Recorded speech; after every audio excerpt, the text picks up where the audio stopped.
Señal directa. La caravana migrante, el tema que hoy aborda en su comentario el doctor Armando Zacarías, a quien saludamos con gusto. ¿Cómo está? Muy buenas tardes. Muy buenas tardes, Josefina y José Ángel. Como siempre, un honor y un gusto estar en este espacio, mismo que aprovecho para enviar un cálido saludo a la amable audiencia del Sistema Universitario de Radio y Televisión. En estos últimos días, el tema de la migración ha adquirido una nueva fuerza y una presencia importante en medios nacionales e internacionales, en los que, a diferencia de las diversas crisis migratorias y humanitarias que han tenido lugar en los Estados Unidos, el evento ahora se traslada a nuestra frontera sur, donde resalta la importancia del fenómeno, pero interpela aún más saber al mismo tiempo cuál es la política de Estado que tenemos para esta eventualidad en caso de que exista alguna. Desde hace un par de semanas, el tema de la caravana migrante del Círculo Norte de Centroamérica, Guatemala, Honduras y El Salvador, han iniciado y previamente anunciado un trayecto que los lleve directamente a los Estados Unidos, pasando por México.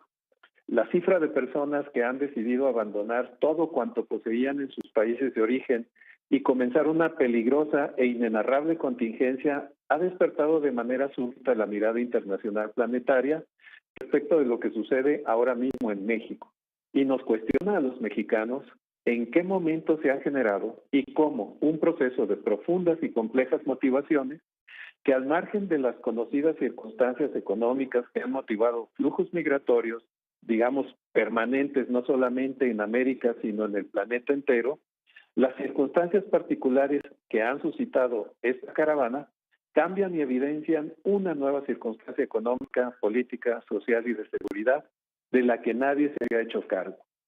Luciano Tomasini, analista internacional, plantea que si bien el fenómeno migratorio tiene una explicación considerable a partir del análisis de la asociación existente entre el impulso nacionalista de las potencias industriales y su expansión económica atribuida solamente a las fuerzas del mercado, dan lugar a una aparente división tajante entre economía y política desde el punto de vista académico.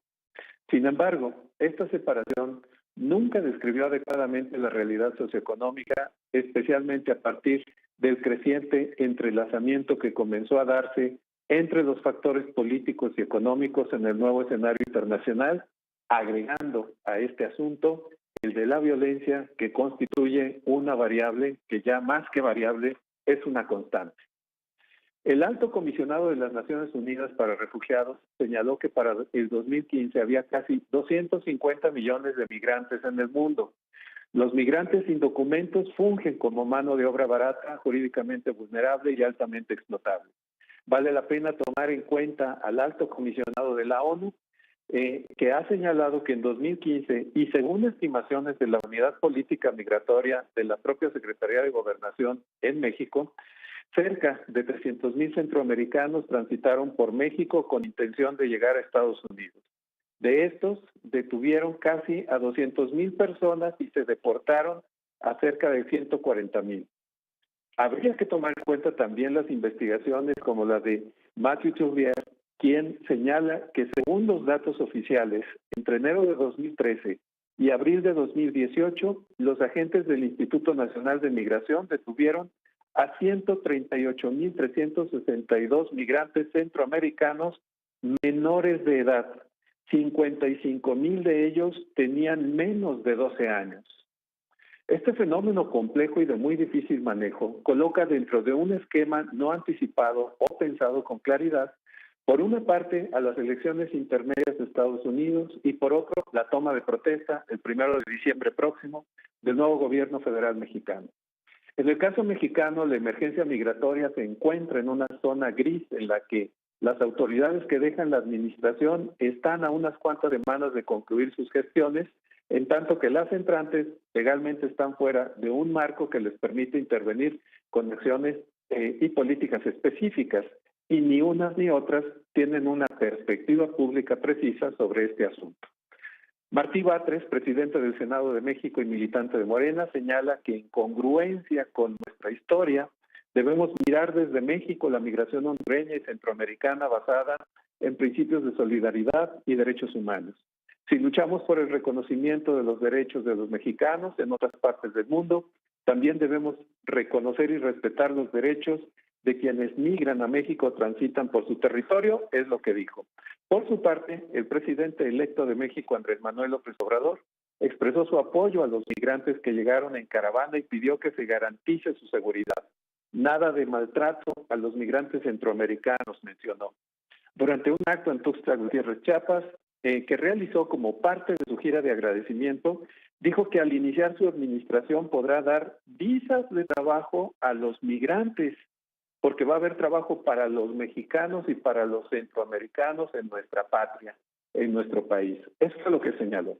Ahora, las dos visiones que tienen en este momento un senador en funciones y un presidente electo muestran la preocupación moral sobre el tema. Sin embargo, el dilema se proyecta sobre un asunto de central interés. México tiene la capacidad para integrar en su mercado laboral a un universo de alrededor de entre 6,000 o 7,000 migrantes que integran la caravana. En este momento en que se debate el presupuesto federal de 2019, ¿estará o estaría integrado en el paquete presupuestal correspondiente las asignaciones para este tema? La estrategia de absorber a una masa de esas dimensiones en un mercado laboral, en una integración internacional compleja como la mexicana, tendría posibilidades de generar este tipo de políticas. Un aspecto adicional es el hecho de que la caravana tiene un objetivo específico: llegar a los Estados Unidos, es decir, no están planteando terminar su migración en nuestro país. La voz del presidente de los Estados Unidos, Donald Trump, que como ya señalábamos, se encuentra en la compleja perspectiva de intentar lograr una mayoría republicana en el Congreso de los Estados Unidos en las próximas elecciones intermedias que tienen el horizonte cercano y en la que van superados por alrededor de una intención de voto 7% mayor de los demócratas. El tema de la migración forma parte de su esquema de hacer reaccionar a sus bases electorales. De sobra sabido que se trata de nichos de electores norteamericanos que, si bien no constituyen mayorías absolutas, definitivamente sí se trata de nichos participantes que han dejado de manifiesto los intereses nacionalistas y proteccionistas que han logrado tener una presencia electoral organizada. Donald Trump ha dejado de manifiesto que la responsabilidad de este escenario es responsabilidad de los demócratas y del gobierno de México, circunstancia que se coloca casualmente en el debate electoral a un par de semanas de la elección intermedia del próximo 6 de noviembre.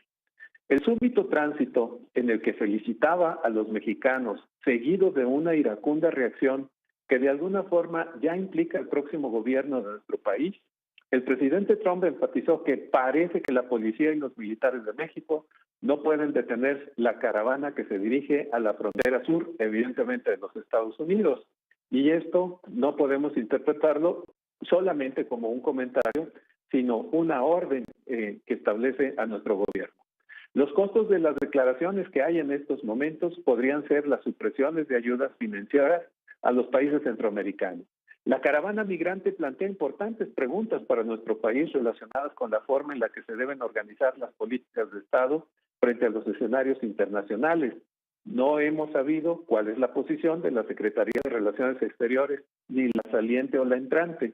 Si bien uno de los principales temas en los que el país se ha visto inmerso lo ha sido el escabroso Tratado de Libre Comercio con Estados Unidos y Canadá, la frontera sur y los fenómenos que se derivan de la convivencia centroamericana requieren de igual forma una observación distinta y una toma de postura enérgica.